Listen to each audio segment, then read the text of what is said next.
Look at steel chair under the ring and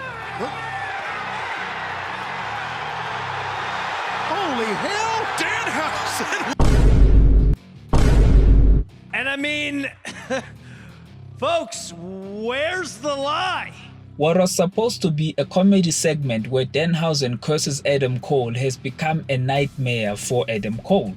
He is the unluckiest wrestler at the moment. Well, hopefully his luck turns around now. He has had 2 serious injuries that have put a full stop on major main event storylines that he played a big part in. The Undisputed Elite storyline and the Devil storyline. So, let's take a look at how these injuries have affected Adam Cole's AEW run. The Undisputed Elite storyline. At AEW All Out, Adam Cole makes his surprise debut alongside Bryan Danielson. He aligns himself with the Elite, who were heels at the time. It was obvious that Adam Cole would go to AEW since WWE was on a firing spree and he was close friends with the Elite. A month later, Bobby Fish makes his AEW debut and he obviously reunites with Adam Cole. So let me introduce you to Bobby Fish. You don't have to introduce us to Bobby Fish. Folks, where's the lie? 2 down, 2 to go. 2 months later, Kyle O'Reilly makes his AEW debut and also aligns with Cole and the Elite. As a group, they become the Undisputed Elite. 3 down, 1 to go. Kyle reveals that he has signed a 5-year contract, but Fish is not given the same lucrative multi-year contract. His contract lasts for 10 months, which tells you all you need to know about how they viewed his value in AEW. Folks, where's the lie? Now, there were obvious tensions between the Undisputed Era and the Elite, and Adam Cole was caught in the middle. This was heading towards Adam Cole picking which team he would side with. Well, Matt, I wasn't gonna pick you and Nick anyway. Who I was gonna pick was Bobby and Kyle.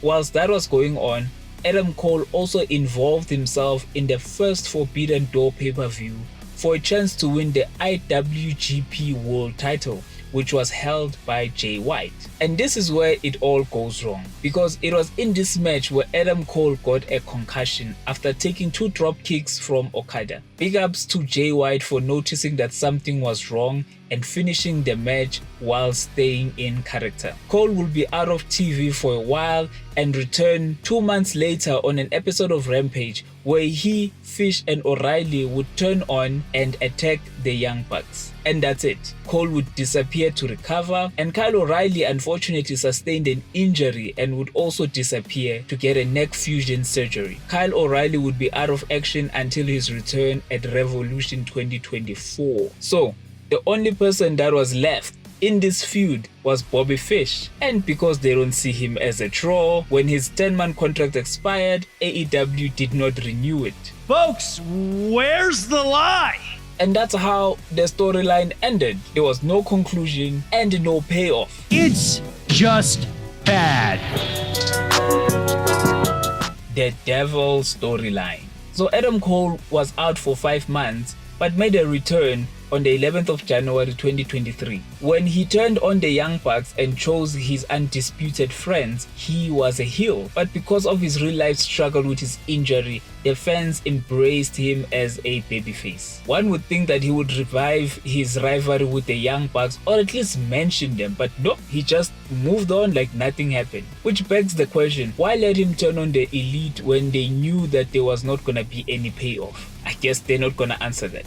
And besides, at that point, the Elites, which included the Young Bucks and Kenny Omega, were fighting to win back their trios titles after that incident that happened. Matter of fact, they won the trios titles the day that Adam Cole made his return. So AEW creatives decided that the best person for Adam Cole to feud with is Chris Jericho.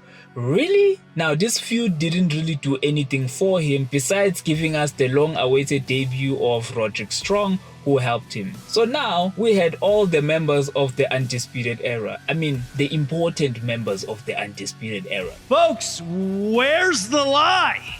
You know what? That's it. I'm done. No more Bobby Fish slander. But Kyle O'Reilly is also still out on injury and won't be available for another 11 months. So we don't really have all the members of the Undisputed Era. After his unnecessary feud with Chris Jericho, Adam Cole would take part in his biggest feud in AEW history against MJF. It all began with Adam Cole calling out MJF and requesting for a match for the AEW World Champion. When the two had their match, it ended in a time limit draw, but Adam Cole was close to winning. This draw gave us the iconic line, 5 more minutes. Now he obviously wanted a rematch, but MJF refused. This led to the announcement that Adam Cole and MJF would be put in a random comedy tag team where they don't get along for the upcoming Tag Team Blind Eliminator Tournament. One of many random AEW tournaments that are mainly done for storyline purposes because it has never been brought up again. Now, when I first heard of this, I thought to myself, this is the dumbest thing that AEW has come up with. Little did I know that it will end up being one of the best storylines in AEW history. So I was wrong about that, sorry. These two men are highly talented and they really made this work, and they were so over. And they did something that I never thought would happen, which is turn MJF into a babyface. They would end up winning the tournament whilst developing their friendship, but unfortunately they lost to the tag team champions FTR. I'll go into more detail on this storyline on my upcoming MJF video, but the fascinating thing about it was that they kept fans curious about who's gonna turn on who. I and most thought MJF was going to turn on Adam Cole because he was a natural heel and it made more sense. But to our surprise, no one turned on anybody, even though they teased it every now and then. Adam Cole and MJF would go on to main event All in London in August, AEW's biggest pay-per-view of all time. So things were looking great for Adam Cole, and maybe he broke his curse.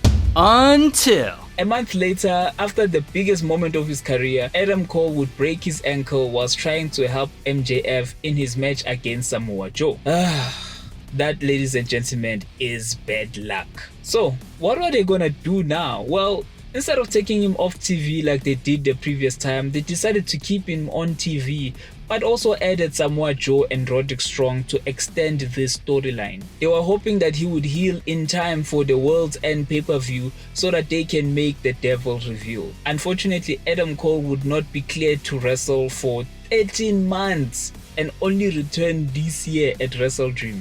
At World's End, the mysterious figure who had been hiding under MJF's devil mask is revealed to be Adam Cole, alongside Roderick Strong, Wardlow, Mike Bennett, and Matt Taven. They called themselves the Undisputed Kingdom. They caused MJF to lose the Ring of Honor tag titles and the AEW World title. Adam Cole was obviously the leader, but he was still injured, and to make it worse, MJF also got injured. So now we have a new stable that was formed to destroy MJF, but MJF's injury puts a full stop to this storyline. So they became irrelevant as soon as they were formed.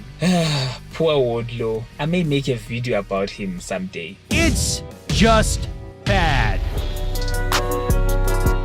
MJF would return at Double or Nothing 5 months later, where he would actually attack Adam Cole and reveal that he had re-signed with AEW. They couldn't do a follow-up to this because Adam Cole was still not cleared to wrestle. This led to MJF eventually turning heel and feuding with the rising babyface Will Ospreay. The stars would finally align at Wrestledream, where MJF would try to attack Daniel Garcia, only to be stopped by returning Adam Cole. Wait a minute, the last time that these two met, Adam Cole was a heel and MJF was the babyface, and now Adam Cole is the babyface and MJF is the heel, and there was no smooth or logical transition between the two roles. Well, that's wrestling. I can only blame it on injuries, but that doesn't dismiss the fact that none of this makes any sense. I feel like they should have done a better job at explaining it, but hey, it is what it is. I mean, they didn't explain why the Young Bucks weren't angry at Cole for turning on them either. So this is where we are today. Adam Cole is a babyface, MJF is a heel. What about the Undisputed Empire? Well, nobody cares. Folks, where's the lie?